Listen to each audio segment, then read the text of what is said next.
Assalamualaikum warahmatullahi wabarakatuh. Rekan-rekan mahasiswa sekalian, hari ini kita akan melanjutkan kuliah kita tentang Prejudice and Discrimination. Kita akan masuk ke pembahasan seksisme setelah kemarin kita sudah membahas tentang rasisme. Sekarang kita mulai kuliah hari ini dengan pembahasan seksisme. Rekan-rekan mahasiswa sekalian, seksisme adalah prasangka dan diskriminasi terhadap orang lain berdasarkan gendernya. Jadi, kalau rasisme kemarin adalah prasangka dan diskriminasi yang berdasarkan rasnya, kali ini seksisme itu berdasarkan gendernya. Apa itu gender? Gender itu sebenarnya berbeda dengan seks. Seks itu jenis kelamin, sedangkan gender adalah peran sosial dari jenis kelamin. Jadi, kalau kita urai, maka seksisme itu adalah prasangka dan diskriminasi terhadap orang lain berdasarkan peran sosialnya yang melekat dalam jenis kelaminnya. Jadi misalnya perempuan itu punya peran sosial apa? Kalau di Jawa, orang-orang Jawa kuno mengatakan bahwa perempuan itu peran sosialnya sumur, dapur, dan kasur. Itu namanya kita membahas tentang gendernya, bukan tentang seks atau tentang jenis kelaminnya, tapi tentang gendernya. Kalau laki-laki bekerja, itu namanya peran sosial yang dilekatkan pada jenis kelamin. Baik. Gender mainstreaming berkeyakinan bahwa laki-laki dan perempuan hanya dibedakan atas kodratnya saja, sedang peran sosialnya dapat direkayasa. Jadi pemahaman tentang gender yang paling utama itu adalah bahwa laki-laki dan perempuan itu sebenarnya dibedakan hanya dari kodratnya saja. Apa kodrat yang dimaksud? Kalau perempuan itu bisa melahirkan, menyusui, dan haid, itu adalah kodrat. Artinya kodrat adalah sesuatu yang tidak bisa dipertukarkan antara laki-laki dan perempuan. Karena perempuan yang bisa hamil dan melahirkan, laki-laki tidak. Perempuan yang bisa menyusui, laki-laki tidak. Perempuan yang bisa haid, laki-laki tidak. Ini artinya kodrat. Karena apa? Karena ketiga hal tersebut tidak bisa ditukarkan kepada laki-laki.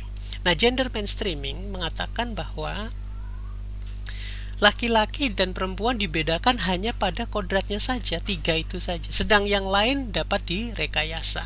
Maksudnya apa? Laki-laki bekerja di luar rumah itu sebenarnya hasil rekayasa sosial. Perempuan sebenarnya juga bisa kerja di luar rumah, gitu ya, kerja kantoran juga bisa. Sehingga tidak boleh kita membedakan peran sosial di luar rumah itu berdasarkan gendernya. Misalnya kita mengatakan, oh yang kerja di luar rumah itu hanya laki-laki saja, perempuan tidak boleh. Bagi gender mainstreaming ini tidak dibenarkan, karena bekerja di luar rumah itu tidak ada hubungannya dengan kodrat, begitu. Jadi itu yang dimaksud dengan kodrat dan keyakinan dari gender mainstreaming itu. Dalam masyarakat yang low power distance index, perbedaan peran sosial antara laki-laki dan perempuan dicurigai sebagai hasil dari prasangka dan diskriminasi. Oke. Apa itu masyarakat low power distance index? Anda bisa melihat keterangan ini. Anda bisa lihat di Google low power distance index. Itu pendapat dari ahli yang bernama Gert Hofstede, GERTZ HOFSTD. Ya, nanti Anda akan lihat low power distance index. Indonesia itu termasuk high power distance index. Kalau low power distance index itu artinya power distance indexnya rendah, sedangkan Indonesia adalah negara yang high power distance index. Low power distance index ini negara-negara Eropa. Nah, apa itu low power distance index? itu adalah derajat penerimaan masyarakat atas pembagian kekuasaan yang tidak seimbang. Misalnya begini, kalau di negara high power distance index seperti Indonesia, itu masyarakatnya menerima ada struktur sosial. Misalnya ada kalau di Jawa ini masyarakat menerima bahwa ada rajanya, ada kawulonya. Di rumah tangga masyarakat menerima bahwa suami lebih istri harus menghormati suami, suami adalah pemimpin rumah tangga, istri melayani suami. Itu di Jawa orang menerima pembagian kekuasaan yang tidak seimbang seperti itu, ya. Jadi suami memiliki kuasa yang lebih tinggi daripada istri. Seorang raja itu diberi gelar banyak sekali. Misalnya kalau Raja Jogja itu sudah Sri Sultan Hamengkubuwono Khalifatullah Panotogomo, semua gelar-gelar kekuasaan itu dilekatkan kepada satu orang. Itu orang Jawa tidak masalah. Ini yang disebut dengan high power distance index. Masyarakatnya itu menerima adanya pembagian kekuasaan atau struktur sosial yang tidak adil atau tidak sama dalam masyarakat, ya. Tapi dalam masyarakat yang low power distance index, itu bahasa sederhananya masyarakat yang egaliter seperti Eropa, perbedaan peran sosial antara laki-laki dan perempuan itu selalu dicurigai sebagai hasil dari prasangka dan diskriminasi.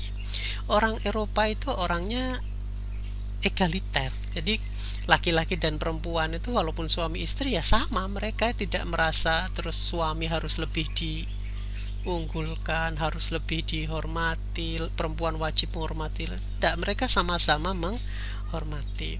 Bahkan kita sering dengar kan, anak-anak itu kalau manggil orang dewasa itu dengan namanya. Misalnya anak kecil umur 10 tahun manggil ada orang dewasa umur 40 tahun, orang 40 tahun namanya John.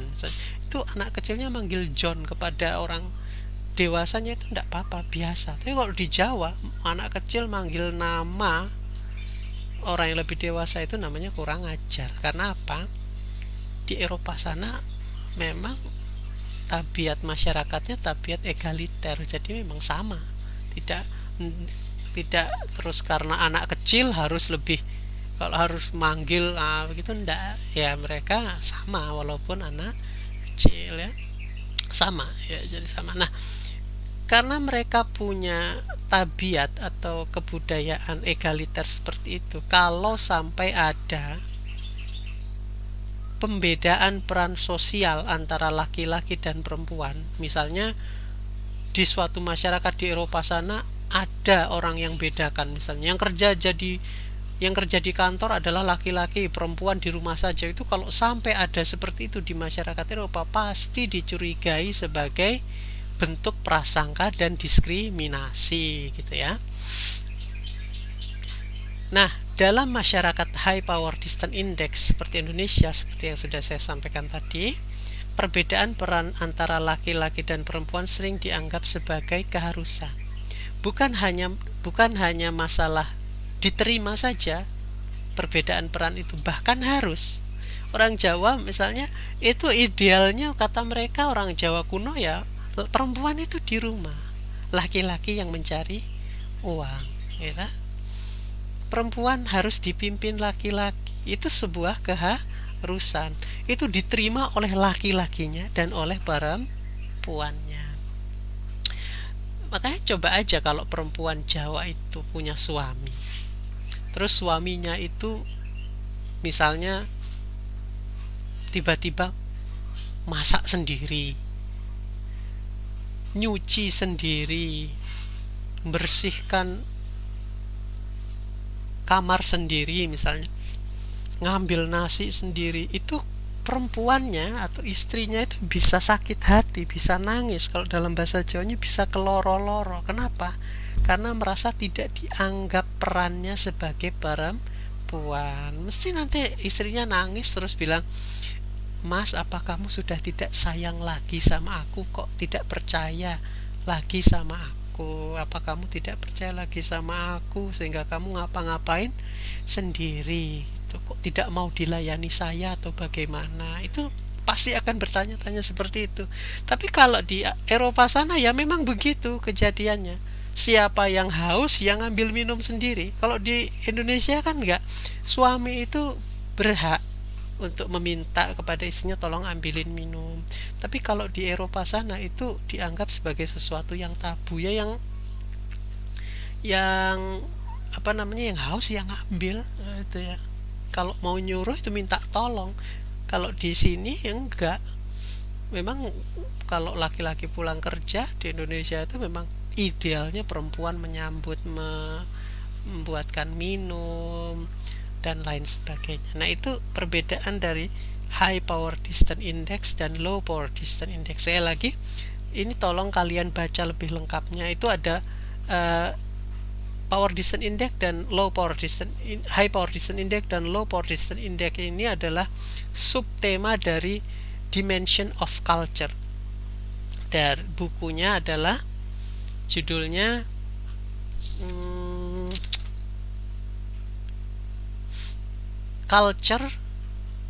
culture titik 2 software of the mind.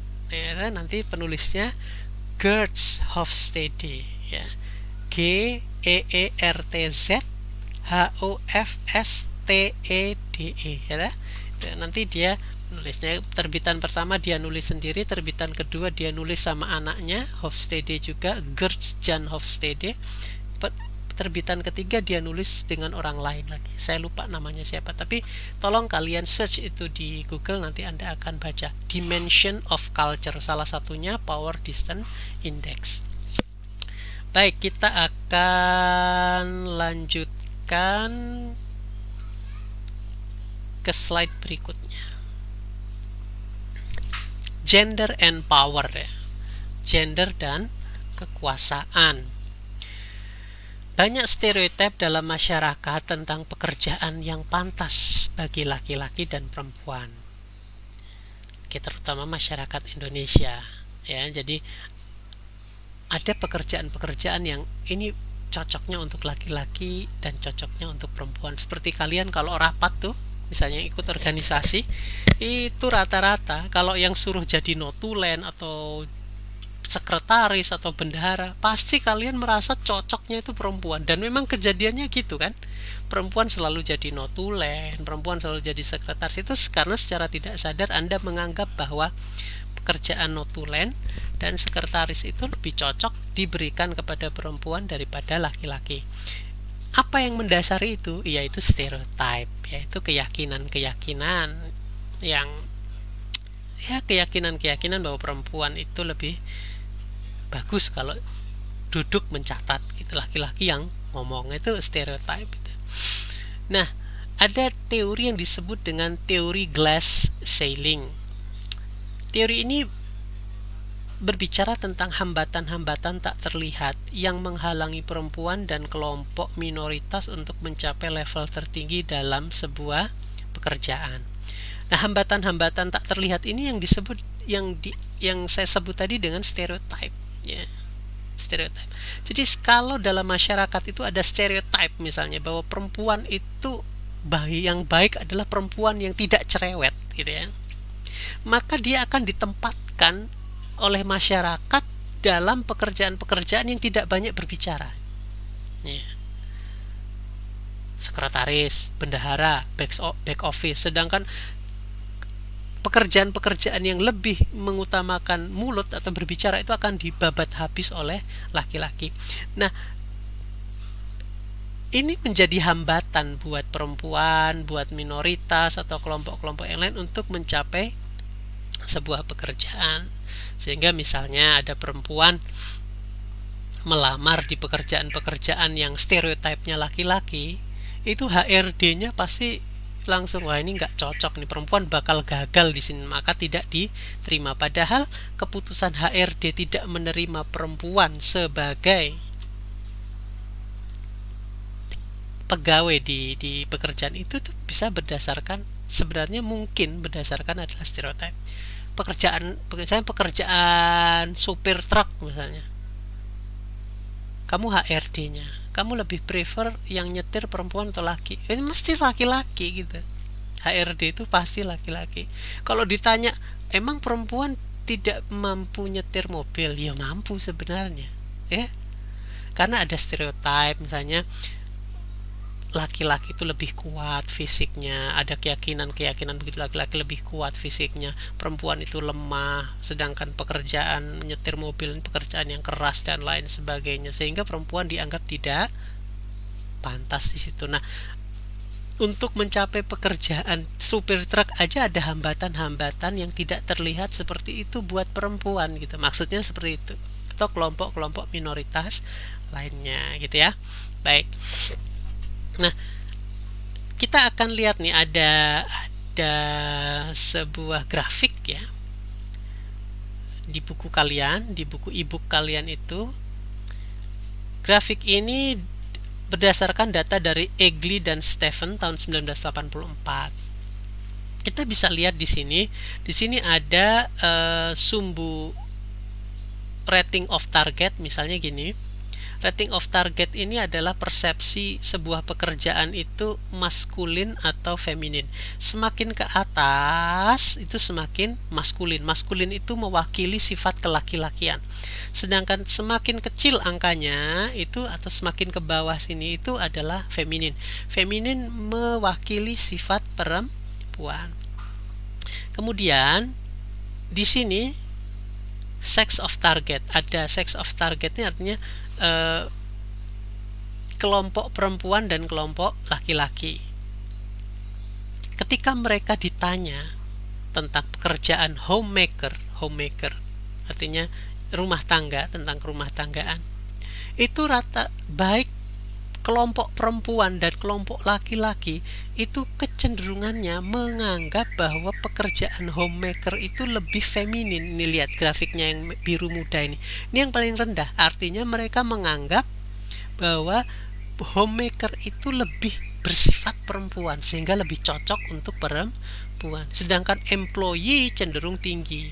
Kalau pekerjaan itu tidak ada informasinya atau tidak jelas, maka kecenderungannya lebih juga kepada laki-laki. Artinya apa? Di sini kompak, baik laki-laki dan perempuan memang menganggap bahwa homemaker atau ibu rumah tangga atau pekerjaan rumah tangga itu bersifat feminin. Artinya ada apa ya namanya, ketidaksadaran mereka bahwa mereka memang menganggap bahwa homemaker itu lebih cocok dilekatkan kepada perempuan daripada laki-laki. Sedangkan employee atau kerja kantoran ini lebih maskulin daripada homemaker, karena grafiknya lebih tinggi semua. Ini yang disebut dengan hambatan-hambatan tak terlihat tadi. Baik. Kita lihat lagi, ini ada berikutnya research and application. Di sini ada hasil penelitian dari Hellman, Whelan, Fuchs, Tamkin 2004. Kita lihat saja hasilnya. Ini saya bacakan ya. If previous success was clear, jika kesuksesan masa lalu atau kesuksesan awal, apa track record suksesnya itu jelas, male and female employee were rated as equally competent. Baik laki-laki dan perempuan akan dinilai sama-sama kompeten. Nah, misalnya kalau ada 2 CV atau biodata calon pegawai laki-laki dan perempuan, dilihat track record dia, oh ternyata track record dia bagus, maka kecenderungan orang akan mempersepsi bahwa laki-laki dan perempuan itu sama-sama kompeten gitu ya. Tapi but if previous success was ambiguous, the male was rated as significantly more competent than the female. Tapi kalau nggak ada CV-nya, nggak jelas ini orangnya siapa, laki-laki dan perempuan, maka kecenderungan orang yang menilai itu lebih menilai laki-laki kompeten daripada perempuan. Kalau tidak ada CV-nya, tidak ada data-data bahwa apa yang sudah dia lakukan kesuksesan apa yang sudah dia lakukan di masa lalu. Cuma ada orangnya aja. Terus ditanya, mana yang lebih kompeten untuk pekerjaan ini? Rata-rata orang akan mengatakan bahwa laki-laki lebih kompeten daripada perempuan kalau ambigu. Ya, kalau ambigu, kalau tidak ada keterangan tentang previous success-nya atau kesuksesan yang sudah dia lalui. Jadi dalam hal ini, kalau dalam kondisi ambigu, laki-laki diuntungkan. Kedua, if previous success was clear, sama kalau ada CV-nya, mereka berdua clear sama-sama sukses gitu ya. CV-nya bagus, track record-nya bagus, sukses. Male employees were liked significant more than female. Oke, memang dua-duanya akan dianggap kompeten, sama-sama seperti ini kan, as equally kompeten. Tapi kalau HRD-nya disuruh milih mana yang lebih disukai, mereka lebih tetap menyukai laki-laki. But if previous success was ambiguous, males and females were equally liked. Dalam keadaan ambigu seperti ini, walaupun male atau laki-laki dianggap lebih kompeten, tapi untuk masalah suka atau tidak suka, mereka berdua tetap disukai. Dalam hal ini, perempuan juga kalah dengan laki-laki. Sama-sama suka, tapi tetap dinilai yang kompeten adalah laki-laki, sehingga yang diterima tetap laki-laki. Mau bagaimanapun keadaannya dari dua keadaan ini, ya laki-laki yang tetap akan diterima di pekerjaan tersebut. Sehingga research ini menunjukkan bahwa hambatan-hambatan yang tidak disadari itu nyata, bahwa memang di dunia kerja sering laki-laki itu lebih diuntungkan daripada perempuan. Karena apa? Karena ada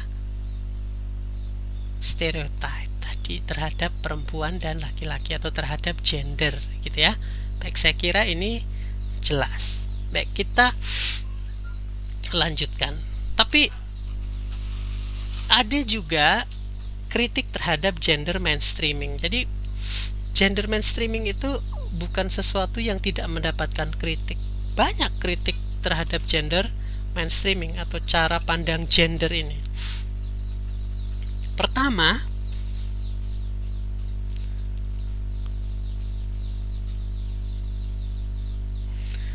seakan-akan hanya perempuan yang terdiskriminasi. Itu aja. Satu itu. Jadi kalau kita ngobrol sama orang-orang gender, selalu saja seakan-akan perempuan yang terdiskriminasi. Mereka akan mengeluarkan data-data banyak sekali bahwa perempuan itu terdiskriminasi.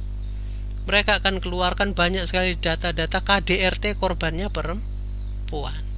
Padahal laki-laki juga banyak terdiskriminasi. Contoh di Thailand. Di Thailand, kenapa laki-laki itu banyak yang menjadi perempuan atau transgender? Ternyata di Thailand itu lebih mudah mendapatkan pekerjaan jika kamu adalah seorang perempuan, karena di sana pekerjaan-pekerjaan yang tersedia adalah pekerjaan-pekerjaan yang feminin. Makanya banyak laki-laki yang kemudian berdandan seperti perempuan. Itu bentuk diskriminasi kan sebenarnya. Kedua, misalnya pada kasus KDRT, apakah benar laki-laki itu tidak mengalami KDRT? Kok seakan-akan datanya banyak sekali perempuan yang disiksa di rumah tangga? Sebenarnya banyak sekali laki-laki yang juga disiksa oleh istrinya di dalam rumah. Kenapa tidak terungkap? Karena ada budaya di masyarakat bahwa laki-laki itu harus tahan banting. Baru digitukan saja lapor, misalnya gitu ya. Laki-laki itu kan malu kalau ketahuan sama masyarakat dia kalah sama istrinya. Itu lapor malah diketawain orang-orang, sehingga mereka memendam rahasia bahwa mereka sebenarnya terdiskriminasi di rumah tangga.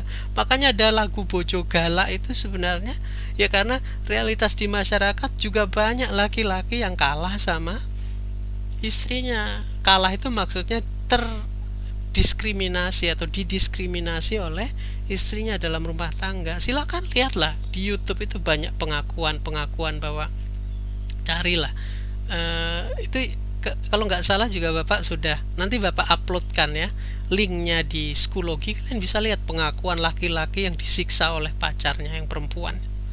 Laki-laki disiksa itu kalau dia nggak ngaku, nggak lapor polisi, ya kenapa ya? Kalau menurut Bapak karena dia malu saja.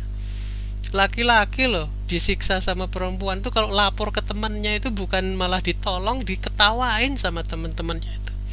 Sehingga ada halangan buat laki-laki untuk melaporkan kekerasan terhadap dirinya oleh perempuan. Sedangkan perempuan itu mudah saja melaporkan ke polisi, ke tetangga, ke orang tuanya. Kenapa? Ya karena memang ada stereotip bahwa perempuan itu lemah. Kalau disiksa sama laki-laki yang lebih kuat ya wajar. Sehingga kalau mereka ngomong itu mereka akan mendapatkan empati. Padahal sebenarnya ya sama-sama sebenarnya. Yang kedua, ada semacam pelecehan terhadap peran domestik dan mendewakan peran publik. Nah, coba kalian nanti lihat ya, kalau kalian baca buku-buku gender, mereka selalu memisahkan antara peran domestik dan peran publik. Maksudnya peran domestik itu adalah rumah tangga, sedangkan peran publik itu adalah kerja kantoran lah gitu. Mereka selalu protes. Kenapa perempuan itu selalu ditempatkan di rumah tangga, punya kewajiban rumah tangga? Seharusnya perempuan juga bisa berperan di publik, ya toh? Ini sebenarnya berangkat secara tidak sadar mereka melecehkan peran domestik. Sebenarnya dikiranya peran domestik itu tidak bermanfaat atau tidak berguna, kurang bernilai dibandingkan peran publik dan lain sebagainya. Dan asumsi mereka itu bahwa kekerasan rumah tangga itu gara-gara ada peran publik dan peran domestik. Gara-gara laki-laki itu dianggap berjasa cari uang, maka ibu-ibu rumah tangga sering mendapatkan diskriminasi.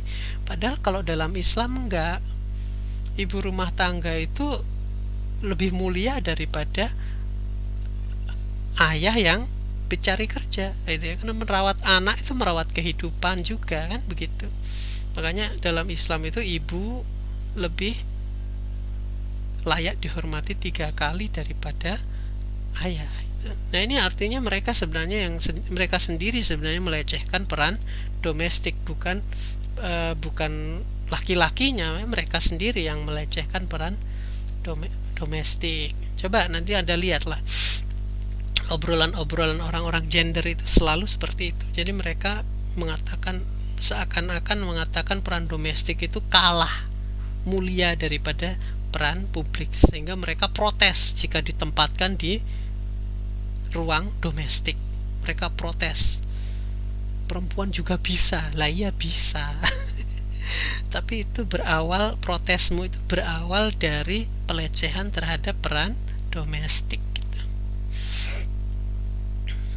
Nah, gender mainstreaming itu menggunakan cara pandang masyarakat egaliter atau low partisan index. Iya, kalau di masyarakat egaliter sana, perempuan tidak boleh lebih rendah daripada laki-laki, semua itu sama. Tapi kalau di sini di Indonesia, itu kalau ada perempuan mau sama kayak laki-laki itu malah tabu. Nggak bisa, ya, nggak bisa. Orang Indonesia itu lebih menerima pembagian tugas, lebih menerima struktur sosial daripada kesamaan derajat gitu ya. Misalnya perempuan itu, ya baik perempuannya baik laki-lakinya itu lebih cenderung menganggap bahwa memang perempuan itu tugasnya adalah melayani laki-laki. Dan melayani itu bukan sesuatu yang tidak terhormat atau kalah terhormat. Melayani itu adalah kehormatan tersendiri. Makanya tadi saya kasih contoh, kalau ada perempuan misalnya suaminya apa-apa sendiri, makan sendiri, itu dia akan merasa makan sendiri, nyuci sendiri, semuanya sendiri, pekerjaan rumah tangga diurusi sendiri, itu istrinya akan merasa terhina. Karena apa? Kehormatannya diambil atau tidak dianggap oleh laki-laki. Jadi melayani itu sendiri adalah kehormatan tersendiri buat orang-orang Indonesia, terutama perempuan Indonesia. Sehingga gender mainstreaming ini mau dikampanyekan di Indonesia ini, prediksi saya gak payu atau gak laku, susah gitu, karena bertentangan dengan budaya di Indonesia itu. Karena gender mainstreaming itu memakai cara pandang egaliter masyarakat. Dari sejarahnya juga lahirnya di negara yang egaliter, bukan negara yang seperti kita yang terstruktur ini. Di sana, kalau di Eropa memang kalau ada laki-laki itu, kalau ada perempuan sampai melayani laki-laki ke sana kemari mencuci bajunya, itu bisa dipastikan ada penindasan di dalam rumah tangganya, ada perbudakan, karena memang aslinya mereka sama-sama egaliter. Tapi kalau di Indonesia perempuan seperti itu jangan, kalau ada perempuan nyucikan baju laki-lakinya, nyendoi makan suaminya, buatin minum suaminya, itu kalau pakai kacamatanya orang barat disangka penindasan, padahal bukan. Orang Indonesia itu memang seperti itu. Itu adalah satu kehormatan buat perempuan. Melayani laki-laki itu kehormatan tersendiri buat perempuan di budaya Indonesia, terutama budaya Jawa. Ini yang tidak dipahami oleh para aktivis gender. Kadang-kadang cara pandang orang Eropa dibuat untuk membaca perilaku orang Jawa ini yang bikin nggak nyambung gitu ya. Tidak semua peran sosial berdasarkan gender dapat dikatakan diskriminasi. Nanti kita lihat contoh ya, peran sosial yang berdasarkan agama pun itu bukan diskriminasi. Kenapa? Ya karena itu perintah agama bagi orang Islam. Kalau ada peran-peran sosial yang diwajibkan untuk laki-laki, maka itu bukan bias gender ya, memang itu adalah sesuatu yang baik karena yang memerintahkan Tuhan gitu. Itu yang tidak dimengerti oleh orang-orang gender. Orang-orang gender itu hanya membatasi peran sosial itu dari kodratnya saja. Kalau selain kodrat itu laki-laki dan perempuan bisa sama-sama. Iya bisa, tapi kalau Allah mengatakan misalnya yang wajib mencari uang itu adalah laki-laki, wah itu selamanya peran sosial itu menjadi wajib, tidak bisa dipertukarkan. Yang wajib cari duit itu adalah laki-laki. Perempuan bukan dilarang cari duit, boleh cari duit, tapi tidak wajib. Yang wajib cari duit untuk membiayai keluarga itu adalah laki-laki. Nah, peran sosial itu tidak bisa dipertukarkan. Jangan terus, karena sekarang perempuan pendidikannya sudah tinggi-tinggi, kita tukar aja. Sekarang yang di rumah, yang masak, yang nyuci pakaian, yang tidak bekerja di kantoran itu laki-lakinya saja yang cari duit untuk menafkahi keluarga, perempuan. Wah, itu tidak bisa. Jadi tidak semua berdasarkan gender atau berdasarkan kodrati tadi, gitu loh maksudnya. Nah, makanya kita lihat nih apa kata Islam tentang gender. Untuk ayat-ayatnya kalian silakan cari ya, tapi kamu dan saya husnudzon kalian sudah pernah mempelajari itu. Tapi ini di bagian apa kata Islam tentang gender ini saya akan mengingatkan kembali bahwa ada hal-hal yang bukan kodrati tapi memang harus kita ikuti peran sosial itu gitu. Ada perbedaan peran sosial yang ilahiyah, bukan kodrati. Contohnya, pembagian tugas pria dan wanita tidak hanya berdasarkan faktor-faktor kodrati, namun juga syariat dan anjuran-anjuran ilahiyah. Contohnya apa? Pria wajib menafkahi, sedangkan perempuan tidak. Perempuan tuh kalau cari kerja di luar sana dapat gaji, kemudian gajinya itu untuk membiayai keluarga, itu namanya sedekah. Sedangkan yang wajib menafkahi itu adalah laki-lakinya. Jadi berbeda. Terus kalau ditanya kemudian yang wajib bekerja siapa? Laki-lakinya, suaminya. Kalau perempuannya boleh bekerja? Boleh, bukan tidak boleh. Boleh. Cuma statusnya itu mubah saja. Kalau laki-laki jadi wajib. Nah, ini bukan berdasarkan kodrati, ini berdasarkan syariat dan anjuran-anjuran ilahiyah. Pemimpin keluarga adalah laki-laki, bukan perempuan. Ar-rijalu qawwamuna 'alan nisa, ya sudah, walaupun perempuannya itu lebih pintar daripada laki-lakinya, kalau berumah tangga pemimpinnya tetap harus laki-laki. Baik dan buruknya yang mimpin laki-laki, itu sudah peran sosial. Terus ojo terus nek dumeh oh, perempuannya lulusan S3, laki-lakinya cuma lulusan SMA, nikah terus yang atur-atur, yang jadi pemimpin perempuannya, nggak bisa, karena ayatnya ar-rijalu qawwamuna 'alan nisa. Laki-laki ditempatkan sebagai pemimpin dalam rumah tangga itu bukan masalah kodrati lagi, itu masalah anjuran-anjuran ilahiyah dan juga syariat, dan ini yang harus ditaati oleh orang-orang yang berkeyakinan, terutama orang-orang Islam. Sehingga orang-orang Islam tuh kadang-kadang suka tidak cocok dengan gender mainstreaming dalam beberapa hal, karena kalau gender mainstreaming itu membatasi pada kodrat saja, sedangkan orang Islam ada batasan lainnya, yaitu batasan anjuran-anjuran ilahiyah dan syariat gitu. Ketiga, warisan lebih banyak kepada anak laki-laki daripada anak perempuan. Ya kalian lihat saja perbandingannya, lebih banyak laki-laki daripada perempuan. Hak penghormatan ibu dari anaknya lebih besar 3 kali dibandingkan ayah. Jadi kalau kalian sebagai anak itu lebih wajib, 3 kali lebih wajib menghormati ibu itu daripada ayah, 3 kali. Nah ini bukan masalah apa-apa, ya memang yang ngatur Allah. Ini bukan masalah kodrati, ya memang yang ngatur Allah begitu ya. Orang Islam wajib sami'na wa ata'na. Doa ibu lebih makbul daripada ayah, dan lain sebagainya. Masih banyak aturan-aturan ilahiyah yang menempatkan peran sosial yang berbeda antara laki-laki dan perempuan. Nah kita kalau mau minta doa ya ke ibu gitu. Kalau ada orang kesan, anak kesan, minta doa ke ibu, karena doa ibu itu lebih makbul, sehingga ibu itu laris kalau dimintain doa. Nah misalnya kita terakhirin lah, doa ibu lebih makbul daripada doa ayah. Ini yang ngatur Allah, bahwa ibu itu memang doanya lebih makbul daripada ayah. Terus apakah kita bilang ayah juga bisa berdoa? Kita minta, ya bisa, cuma kalau makbulan sudah ditentukan ibu lebih makbul, dan lain-lain sebagainya. Anda bisa cari sendiri, ini hanya sekilas saja, tapi untuk memberikan pemahaman bahwa memang gender mainstreaming itu ada kritiknya.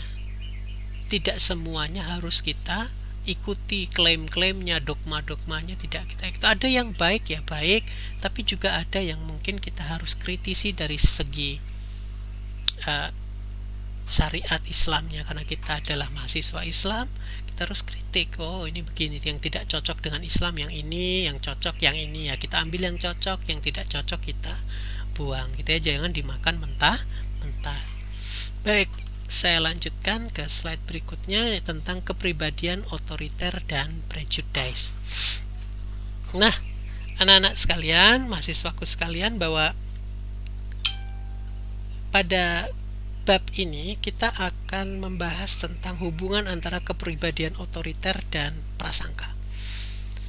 Jadi prasangka itu intinya bisa muncul dari domain kepribadian yang otoriter. Nah, kepribadian otoriter sendiri itu adalah istilah tersendiri atau authoritarian personality. Kita lihat ya.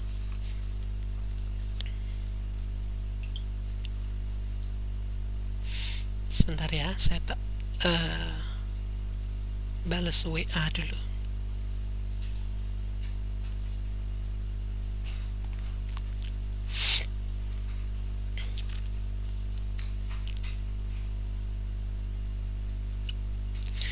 Nah,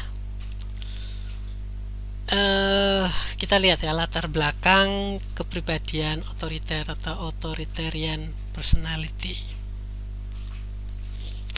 Kepribadian otoriter adalah sindrom kepribadian yang berasal dari masa anak-anak yang mempengaruhi individu untuk berprasangka. Jadi sebenarnya kepribadian otoriter itu dibentuk pada masa anak-anak dan mempengaruhi individu ketika sudah dewasa ya. Nah, authoritarian personality sendiri sebenarnya adalah judul buku yang ditulis oleh Adorno, Franklin Brunswick, Levinson, dan Sanford tahun 1950. Ini ada keterangan, saya beritahu ya. Ada keterangan begini, atas pesanan dalam tanda petik.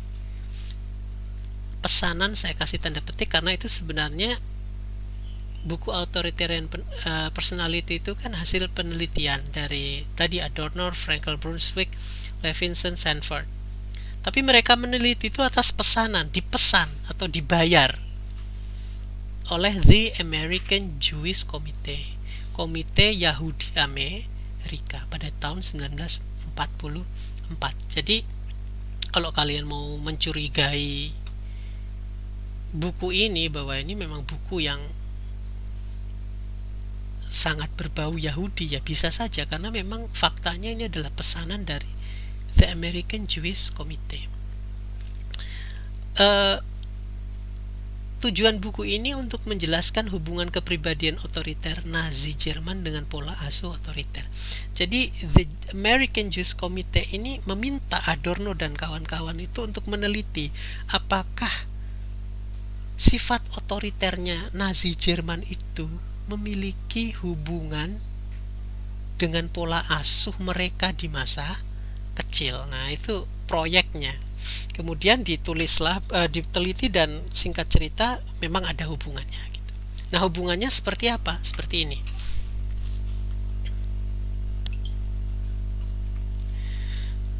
Pola asuh yang otoriter dan punitif, ya, otoriter dan punitif. Sebelum lanjut saya jelaskan dulu.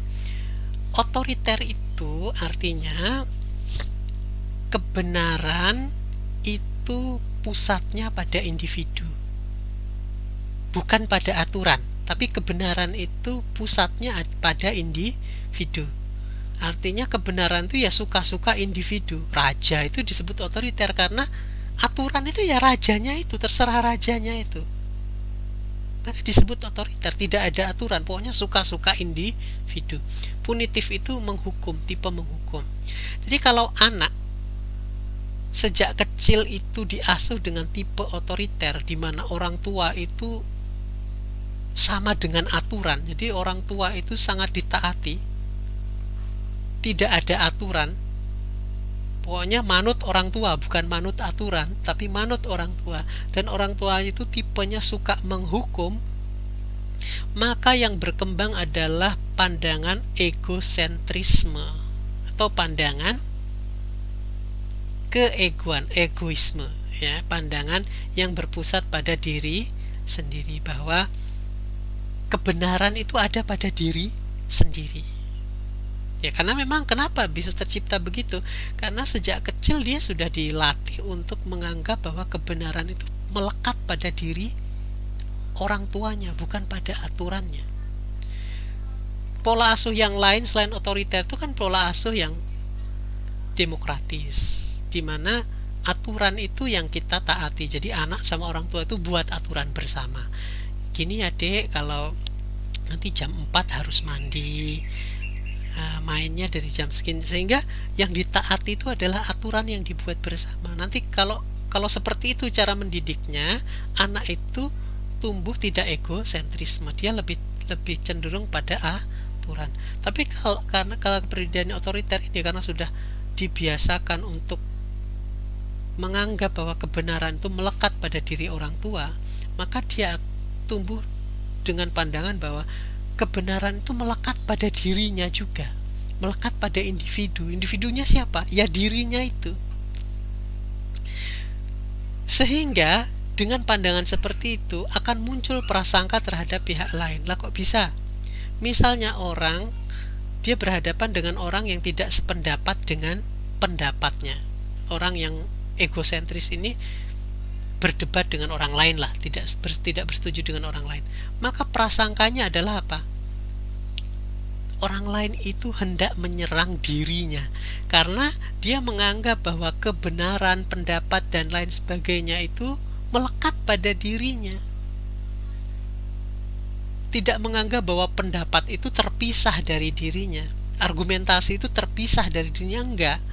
Karena dia menganggap argumentasi itu sifatnya juga egosentris, melekat pada dirinya, maka dia akan berprasangka pada orang yang berbeda pendapat atau yang berbeda dengan dia bahwa perbedaan itu adalah bentuk serangan terhadap dirinya, sehingga apa? Dia akan berprasangka kepada orang lain. Setiap ada orang yang berbeda nggak suka, karena apa? Perbedaan itu sama dengan menyerang dirinya sendiri, gitu lah. Nah, ini hubungan antara otoritarian dan prasangka. Kita masuk ke bab berikutnya tentang teori psikologi politik dan prasangka. Pada bab ini adalah kita akan belajar tentang bagaimana hubungan antara prasangka dengan teori psikologi politik. Bagaimana teori psikologi politik itu menjelaskan tentang prasangka.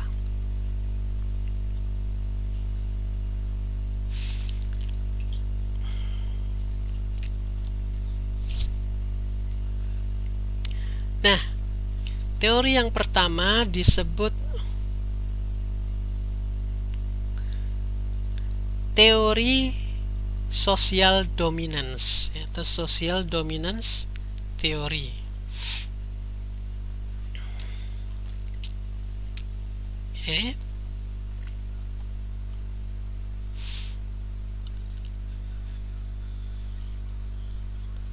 Nah, social dominance theory adalah sebuah pendekatan teoritis yang meyakini bahwa ideologi yang melegalkan hierarki sosial sebagai penyebab prasangka sosial. Sederhananya, hierarki sosial atau struktur sosial adalah penyebab prasangka sosial. Jadi kalau dalam masyarakat tuh ada masyarakat yang kaya, dibagi-bagi masyarakat kaya, miskin, dan ada struktur-strukturnya, itu justru struktur-struktur itulah yang menyebabkan prasangka sosial. Orang-orang yang memegang teori social dominance teori ini mencontohkan bahwa individu atau kelompok yang berada pada status sosial rendah misalnya akan menganggap bahwa mereka mendapatkan perlakuan tidak adil. Artinya mereka akan muncul prasangka dari orang-orang yang dalam struktur sosial rendah bahwa mereka berada di struktur sosial rendah ini selalu mendapatkan perlakuan yang tidak adil. Nah, dalam masyarakat itu sering ada ucapan gini, ayo biasa toh wong kere ya, diperlakukan kayak gini, biasa kita orang miskin kan ya dapat perlakuan yang begini, yang tidak adil, itu biasa. Itu sindiran-sindiran begitu itu bentuk dari prasangka. Mereka diperlakukan tidak adil seperti yang didapatkan oleh individu dengan status sosial yang atas. Sebaliknya juga gitu. Individu dengan status sosial yang atas juga punya prasangka terhadap individu status sosial rendah. Orang yang status sosial atas ini kadang menganggap bahwa orang-orang miskin itu ya pemalas, kriminal, tidak beradab. Maka rumah-rumah mereka itu kadang-kadang kalau di komplek pagarnya dibuat tinggi-tinggi, ada pagar berduri, karena memang itu prasangka bahwa kampung sebelah yang miskin itu punya kecenderungan kriminal terhadap orang kaya, punya kecenderungan ngerampok orang kaya, karena mereka tidak beradab, mereka tidak mau kerja, mereka pemalas, bisanya cuma minta-minta kepada orang kaya, selalu begitu. Itu terjadi karena ada struktur sosial. Nah, intinya teori social dominance itu berbicara seperti itu. Teori yang lain adalah system justification theory atau teori justifikasi sistem. Teori yang mengaitkan status sosial, status sosial ini sesuatu yang menetap dalam masyarakat dengan kepatuhan orang pada ideologi yang membenarkan dan melindungi status quo. Nah, ini teori orang-orang yang suka dengan status quo, teori orang-orang yang enggan berubah, ya. Hal yang menarik ketika individu sadar bahwa status quo menimbulkan kerugian bagi dirinya, namun tetap mempertahankan status quo tersebut. Di beberapa tempat kadang, terutama di daerah-daerah yang diatur dengan kerajaan misalnya, mereka tuh tahu raja-raja itu hidup mewah, kaya, mereka miskin. Ini bentuk ketidakadilan. Anak raja tiba-tiba bisa dapat proyek, anak-anak pejabat bisa dapat proyek tanpa seleksi, misalnya kayak gitu, dapat kenikmatan tanpa seleksi. Mereka tahu bahwa itu sesuatu yang ketidakadilan, tapi mereka tidak mau berubah. Jadi tetap ngene wae, gitu aja nggak apa-apa. Kenapa? Karena bagi mereka lebih baik hidup dalam kepastian walaupun tidak adil daripada khawatir akan masa depan yang baru. Ya memang tidak adil sih kita hidup kayak gini, tapi kan kita sudah bisa mengantisipasinya, bisa noto atine, wes biasa diperlakukan tidak adil. Sedang kalau kita mau menuntut perubahan, ntar malah rusuh, perang, ya, malah ekonominya morat-marit kalau kita menuntut keadilan. Sehingga mereka lebih senang pada status quo walaupun mereka merasa tidak adil. Nah, gara-gara mereka seperti itu, mereka akan muncul prejudisnya kepada individu yang menginginkan perubahan dan keadilan. Orang-orang yang menentang ketidakadilan, orang-orang yang melawan status quo itu akan menjadi target prasangka mereka.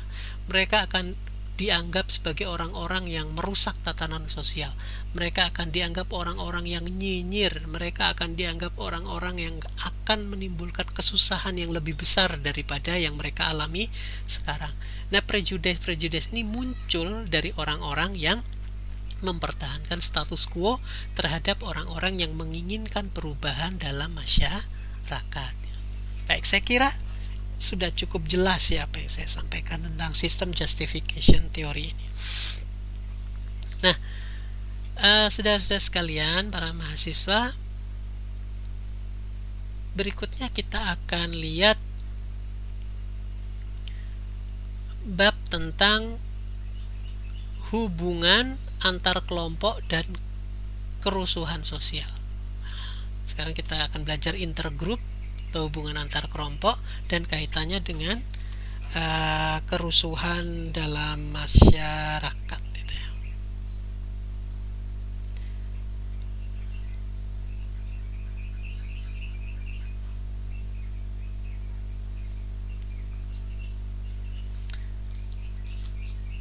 Baik, kita akan lanjutkan.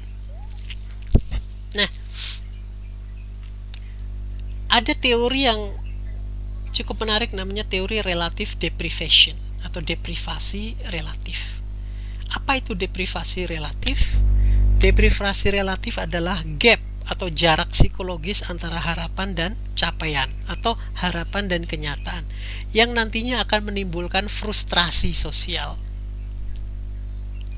Nah, ini ada contoh J-curve ya, J-curve dari Davis tahun 1969 yang menerangkan tentang relative deprivation ini.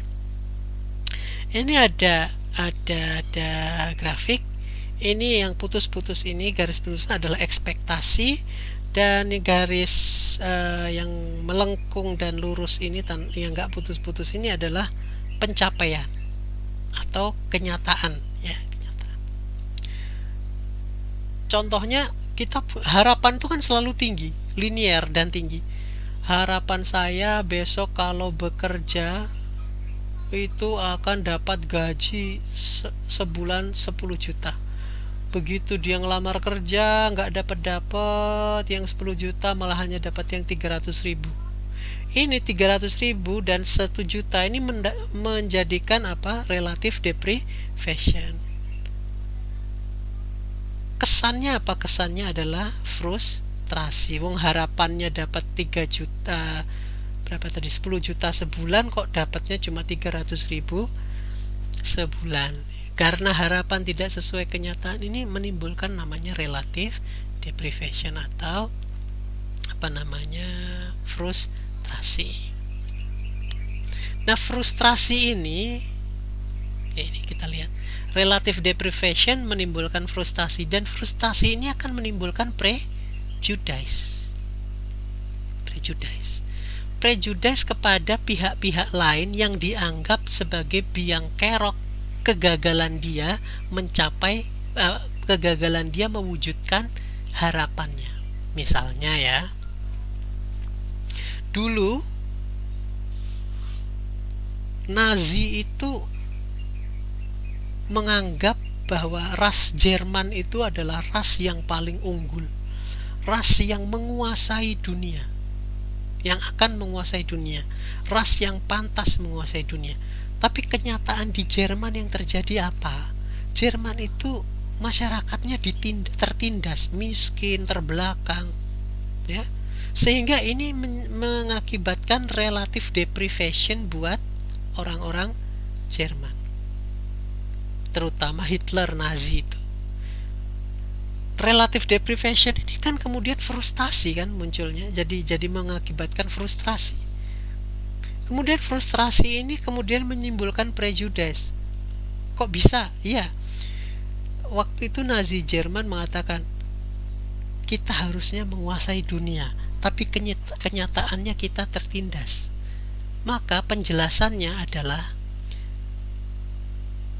yang membuat kita tertindas adalah bangsa Yahudi. Maka bangsa Yahudi inilah yang harus dihabisi. Nah, sehingga apa?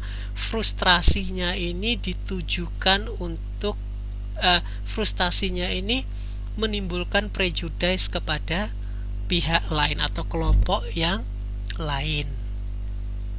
Ya toh? Untuk apa kok butuh target prejudice? Untuk melepaskan frustrasinya, sehingga frustasinya itu dilepaskan dengan agresi terhadap minoritas Yahudi yang ada di Jerman, ya toh? Sehingga tidak frustasi lagi, dia akan mengalami namanya keseimbangan psikologis. Jadi prejudice ini dibutuhkan oleh orang-orang yang frustrasi untuk menyeimbangkan keadaan psikologisnya. Nah, ya gitu ya. Jadi orang frustrasi tidak bisa mencapai keinginannya, itu pasti nyalahkan orang lain. Dia butuh orang lain untuk disalahkan dalam rangka apa? Menyeimbangkan lagi kondisi psikologisnya. Maksudnya menyeimbangkan kondisi psikologisnya adalah melepaskan frustrasinya. Makanya ada teori agresi namanya frustrasi agresi. Kalau kita frustasi, caranya untuk menghilangkan frustrasi ya kita harus melakukan agresi kepada pihak-pihak yang kita anggap menjadi sumber frustrasi. Begitu kita melakukan agresi kepadanya, frustrasi kita hilang. Hilangnya frustrasi ini adalah keseimbangan psikologis, yang disebut dengan keseimbangan psikologis. Jadi inilah hubungan antara relative deprivation, frustration, dan prejudice dan aggression to minority, gitu ya. Baik. Nah, Bapak akan lanjutkan, ini slide terakhir, slide ke-28. Kita akan lanjutkan ke pertemuan berikutnya. Nah, berikutnya protes dan perubahan sosial. Tahap-tahapan protes atau apa yang dibutuhkan, atau apa ya namanya, aspek-aspek apa saja yang harus ada dalam fenomena protes sosial itu. Pertama, injustice, kedua, efficacy, dan ketiga, identity. Perubahan sosial melalui protes ini hanya bisa dilakukan jika ada persepsi terhadap ketidakadilan atau injustice yang dilakukan oleh otoritas, pemerintah lah, atau orang-orang yang berkuasa. Kalau masyarakat merasa ada ketidakadilan, itu baru bisa melakukan perubahan sosial. Nah, kalau tidak ada banyak masyarakat yang merasa adil-adil saja, ya kita susah untuk melakukan perubahan sosial. Kita merasa bahwa struktur sosial itu tidak adil. Nah, tapi kalau masyarakat merasa itu adil, mau bagaimana? Mau kita rubah bagaimana? Mereka merasa itu sebuah keadilan, gitu ya. Nah, artinya harus ada perasaan atau persepsi injustice atau perasaan tidak adil. Kedua, yang harus ada adalah efficacy atau keyakinan mampu melakukan perubahan. Pendukungnya banyak, harus ada pendukungnya. Kalau nggak ada pendukungnya ya percuma. Ketiga adalah identitas. Kalau sudah ada perasaan injustice, banyak, kita yakin akan ada yang mendukung kita, banyak yang mendukung kita, maka kita harus mengidentifikasi individu-individu yang akan dimasukkan dalam kelompok. diidentifikasi orang-orang mana yang mau ikut dalam gerakan perubahan sosial yang akan kita lakukan. Nah, 3 hal ini adalah aspek-aspek yang harus dipenuhi dalam rangka menciptakan sebuah perubahan sosial melalui protes. Baik, saudara-saudara sekalian, untuk hari ini saya cukupkan. Silakan kalian ajukan pertanyaan melalui WhatsApp group. Nanti insya Allah akan kita diskusikan dan akan Bapak jawab semampu yang Bapak bisa. Terima kasih. Assalamualaikum warahmatullahi wabarakatuh.